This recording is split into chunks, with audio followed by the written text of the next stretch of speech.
I went into this initially not realizing it was an animated show, and I was a little bummed out by that, but by the time it was over, I really enjoyed it.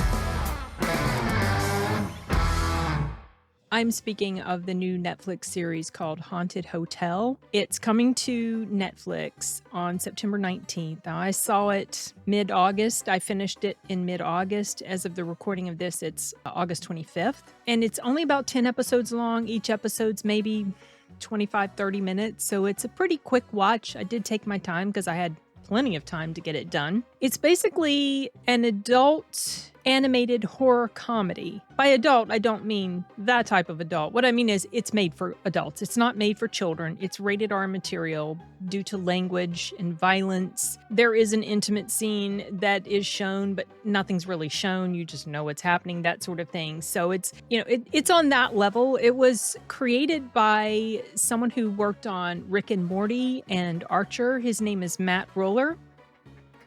Sorry, it's a fly in my dog. Chibi! And the executive producers were Dan Harmon and Chris McKenna. I'm not really super familiar with their work because I've never watched Rick and Morty or Archer, but I know of these shows. So like I said, when I first started watching it, I was a little disappointed. I thought it was going to be live action, and I didn't realize it was going to be comedy. And I watched the first episode, and I wasn't fully hooked after the first episode, but I decided that, Netflix gave this to me. I'm going to go ahead. I'm going to watch it. And by the second episode, I was starting to get drawn into the story and the characters, primarily one character.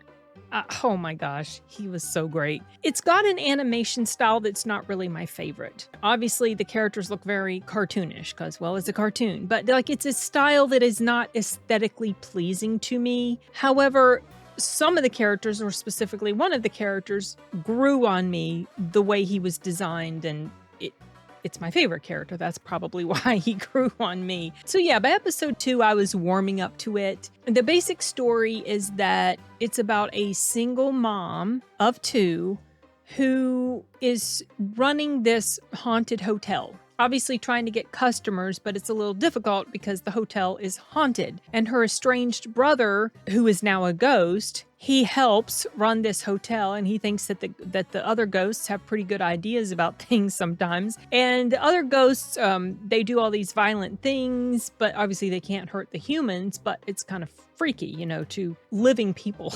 So there's all this dark comedy that's going on, and like I said, definitely not for kids. So one of the things that made me start to appreciate this on a level that I was not expecting when I began watching it was the voice acting. So as you know, I work in the field of audiobooks, and so I pay attention to things like that. And I noticed that one of the characters, the character of Esther, is voiced by an actress named Natalie Palamides. I probably didn't say that right, but basically I was thinking, this voice is so freaking familiar. Where have I heard this voice? Oh, she's Buttercup from the Powerpuff Girls, and she's Mara from those Progressive commercials. I don't like her character in the Progressive commercials, but that's her. The way she does that voice, it's very unique. The standout for me as far as the character and the voice acting was the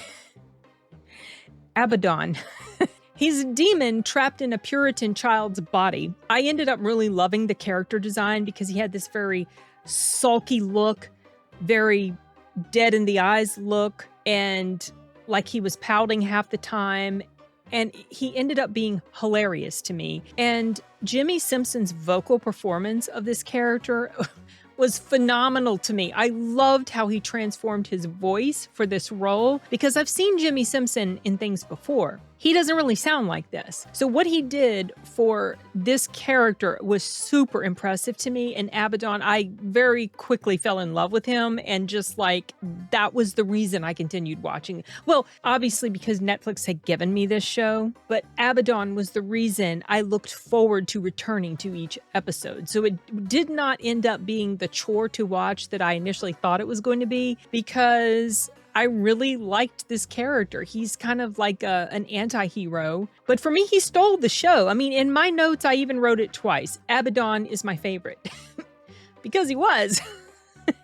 You'll know what I'm talking about if you ever get around to watching this. It's just, I can't even replicate or give you good examples of how effective he was in this performance. But yeah, he was fantastic. There were also some fun sort of ghostly cameos that happened in here. The character that Donald Sutherland played in Invasion of the Body Snatchers shows up at one point, and then Quint from Jaws shows up. I thought it was just, I don't know, things like that kind of tickle me a little bit. There were a couple of things that did kind of like stand out to me as something that I noticed on a more negative side, not hugely negative. One was just a continuity issue. Well, they're trying to get away from something or someone that's pursuing them. I don't even remember, but I just remember that they went through this trap door to get away, but then they left the trap door open behind them. What?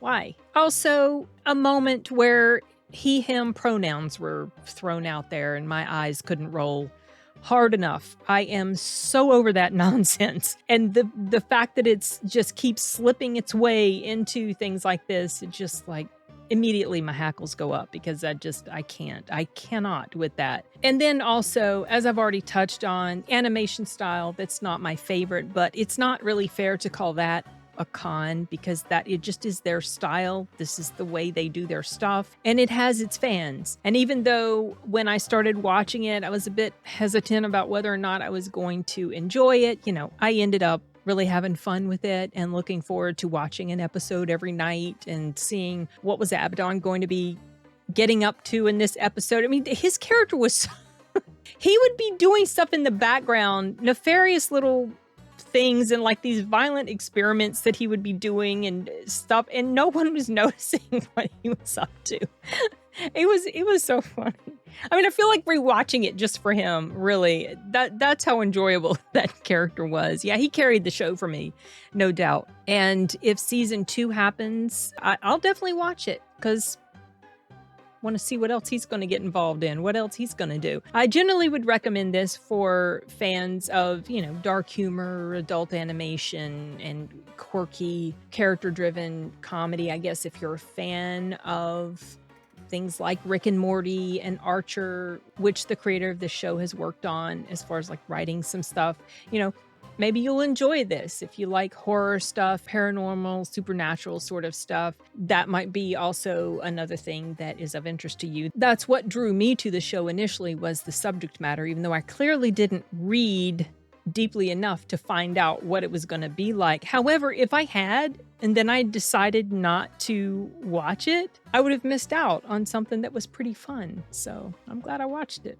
obviously, because I'm talking about it with you guys. All right, I think that's all I have to say for now about Haunted Hotel. If you guys get around to watching it, let me know if it was something that you found enjoyable as well, or if you totally hated it. Okay, bye for now.